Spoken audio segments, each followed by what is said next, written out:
Yo guys, what's going on? This is Yokiman here and welcome back to another episode of my Football Manager 2019 save here with CSKA Moscow, and there has been a complete turnaround. I have no idea how we've ended in this position. At the end of the last episode against Dynamo Moscow, I said I would probably go now till the end of the season. There wasn't much left to play for. I felt like Spartak have run away with it and that was it.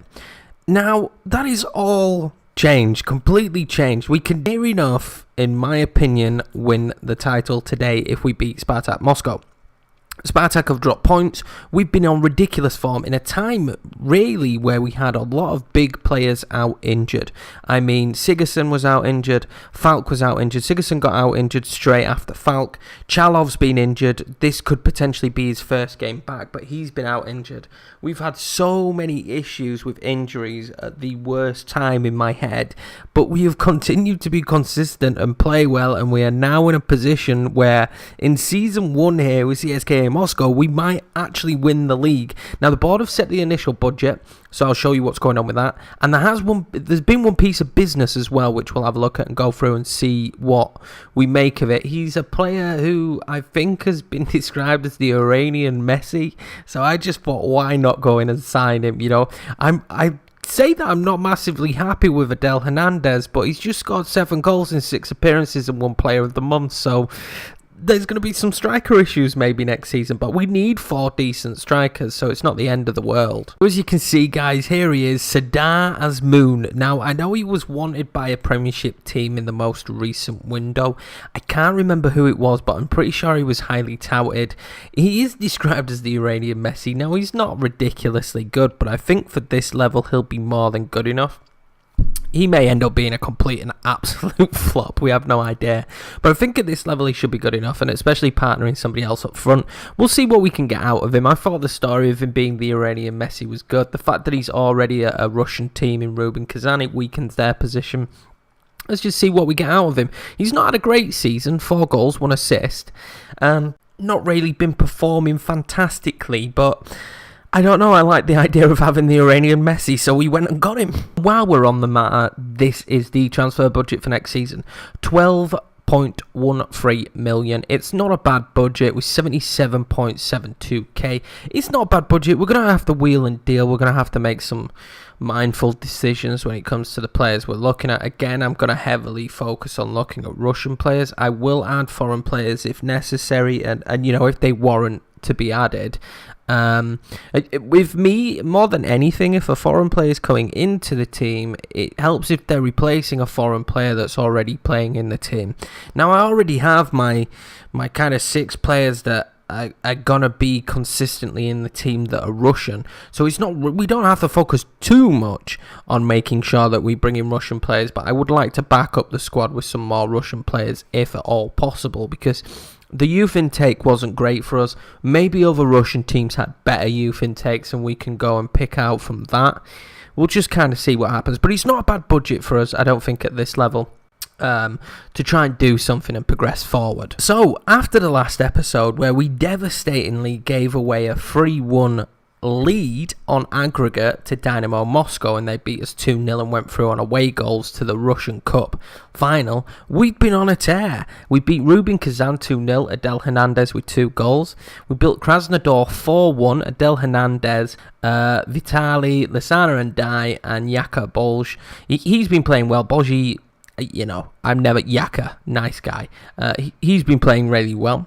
And then against Yenisei, we beat them 3-0, Zhagoev, Jaka and Adel Hernandez. We then beat Akhmat 5-0, Zhagoev, Fernandez, Ignacio, Lasana and Dai and Adel Hernandez.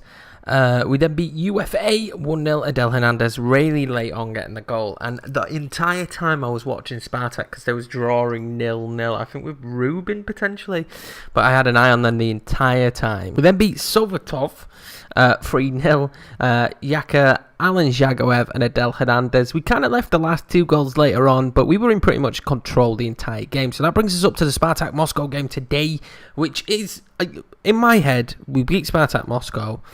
with the 3 games we have remaining, we'd have what? We'd have a 5-point or a 6-point gap. That should pretty much be the league for us. And we'd have won the league in Season 1, which would be insane, unless we become the ultimate ball jobs in the last 3 games of the season. But this could be pivotal for us. But I mean, at the end of the day, even if we lost this, we would still finish top. I think it works on goal difference. We would still finish top on goal difference, which would just be ridiculous. And Dynamo have dropped out of 3rd position. Arsenal Tula have taken it, which is surprising. They've had a really good season. Right, so the team talk is done. The highlights are set to key. Chalov is back in for his first game since being injured. And Utkin is playing in the midfield. He's been playing really well for us recently. Please do not start this badly. Ooh, that was close. Yeah, that is not the way you want to be starting this game. But yeah, Utkin is kind of... Utkin, I don't know. We just call him what we want. Has picked up form recently. He's playing really well, the youngster, the 19-year-old. So it's kind of making me happy that I signed him. We're at home here, so this should be a good performance as we go 1-0 down to Luis Adriano, who's having a great season, let's be honest, 16 goals. Him and Adel Hernandez both having good seasons. Pedro crosses the ball in. He's not being picked up properly. Can we get a goal straight back? Chalov. He's got to finish that. He really has to finish that. He's been very good for us this season, though, hasn't he, Chalov? He really has. I can't complain too much. Let's get creative. I'm not against going attacking. You know, a draw wouldn't be a bad result. Yeah, a draw wouldn't be a bad result in the grand scheme of things. I mean, a loss isn't the world's worst result, considering the running of fixtures. We'd still be top. What are we doing there? Oh, great save. I have no idea what the plan was there from the defensive line, but it didn't work.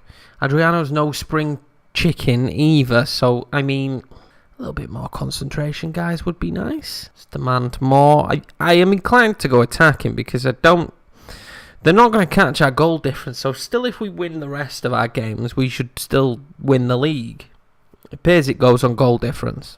We're not playing well at all. Maybe we will go attacking. It appears that just the strikers aren't getting chances. As you can see there, Adel Hernandez, 0 overall chances. I'm going to question where the passion is, because I really think this is a game we could win. We played well against them all season. Chalov had that opportunity, but he's going to be a bit rusty. He has just been sat on the sideline. And here we go with the second half, and one shot on target really isn't good enough.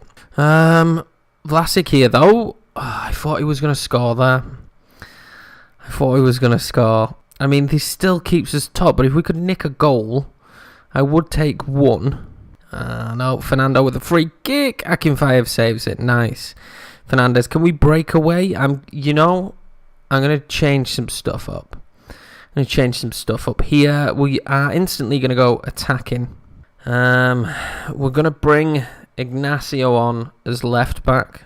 He's been very good on us. He's been handy to have on loan. We're playing this youngster here on the left wing, this 19-year-old, who I've pushed up from the youth team. He's doing okay. He's not doing too bad. He's not the greatest of passers. And then Dyke there now as the poacher alongside Hernandez. Let's see if we can get something. A goal and we're good. Breed some confidence back into the team as well. We are outplaying them.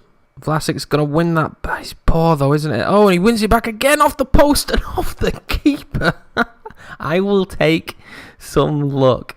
And if that means that their keeper has to give us an own goal, I will take that here in the rain in Russia. I mean, this was just really poor play, but Vlasic in the end off the post and off the keeper. We will take that. They're going more attacking. Obviously, they know they need to win this game. But I don't want to relent on the pressure, because if they're going attacking, it means they'll be further forward, which should open up opportunities for us.